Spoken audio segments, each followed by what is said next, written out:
पहाड़ों को देखकर क्या आपने कभी सोचा है कि ये विशाल संरचनाएं कैसे बनी होंगी?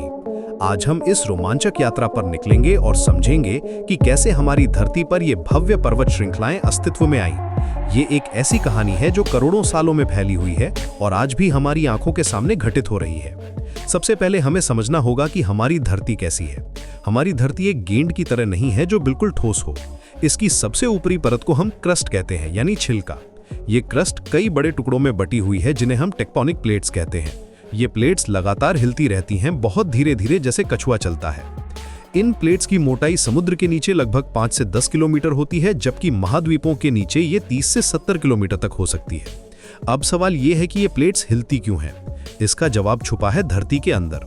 हमारी पृथ्वी के केंद्र में बहुत गर्मी है, लगभग 6000 डिग्री सेल्सियस, जो सूर्य की सतह जितना गर्म है। ये गर्मी ऊपर की तरफ आती है और ठंडा होकर वापस नीचे जाती है। इस प्रक्रिया को कन्वेक्शन कहते हैं, यानी गर्म चीजों का ऊपर जाना और ठंडी चीजों का नीचे जाना। बिल्कुल वैसे ही जैसे दाल पकाते समय गर्म दाल ऊपर आती है और ठंडी नीचे चली जाती है।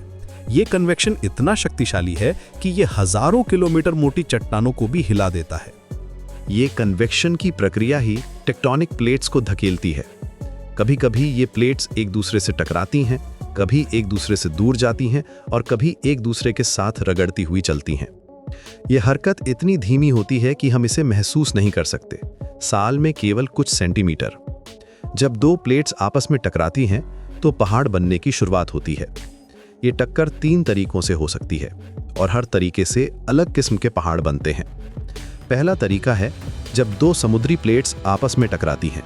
इस स्थिति में एक प्लेट दूसरी के नीचे चली जाती है। इस प्रक्रिया को सबडक्शन कहते हैं, यानी एक का दूसरे के नीचे दब जाना। जब ये होता है तो ऊपरी प्लेट में दबाव बढ़ता है और वो ऊपर की तरफ उठने लगती है।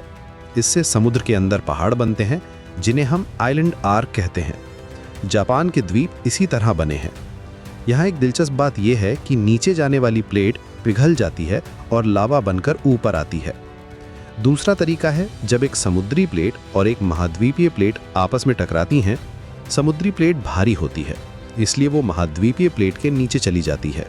इससे महाद्वीप के किनारे पर पहाड़ बनते हैं। एंडीज पर्वत श्रृंखला इसी तरह बनी है, जो साउथ अमेरिका के पश्चिमी तट पर फैली हुई है।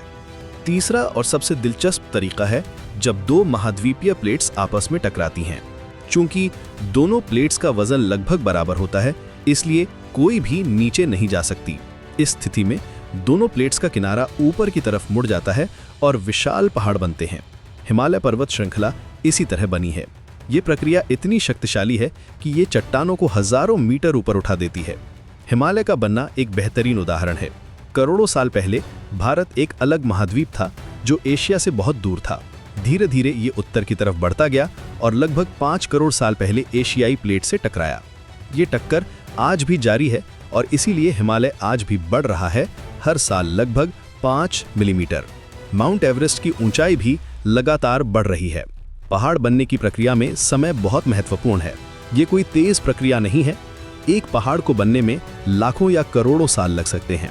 ये इतना धीमा होता है कि हम इसे महसूस भी नहीं कर सकते, लेकिन अगर हम हजारों साल का समय देखें तो ये बदलाव साफ दिखाई देता है। पहाड़ बनने के साथ साथ कई और चीजें भी होती हैं। जब चट्टानें दबाव में आती हैं तो वो मुड़ जाती हैं या टूट जाती हैं। इससे फोल्ड्स और फॉल्ट्स बनते हैं। फोल्ड्स यानी मुड़ी हुई चट्टानें और फॉल्ट्स यानी टूटी हुई चट्टानें। यह दबाव इतना ज्यादा होता है कि कठोर चट्टानें भी कागज की तरह मुड़ जाती हैं। कभी कभी पहाड़ ज्वालामुखी गतिविधि से भी बनते हैं। जब धरती के अंदर का गर्म लावा ऊपर आता है और जम जाता है तो ज्वालामुखीय पहाड़ बनते हैं। माउंट फ्यूजी इसका एक अच्छा उदाहरण है। ये प्रक्रिया हजारों सालों तक चलती रहती है और लावा की परत दर परत जमती जाती है। पहाड़ों का बनना सिर्फ एक भौगोलिक घटना नहीं है, यह हमारे मौसम, नदियों और पूरे पारिस्थितिकी तंत्र को प्रभावित करता है।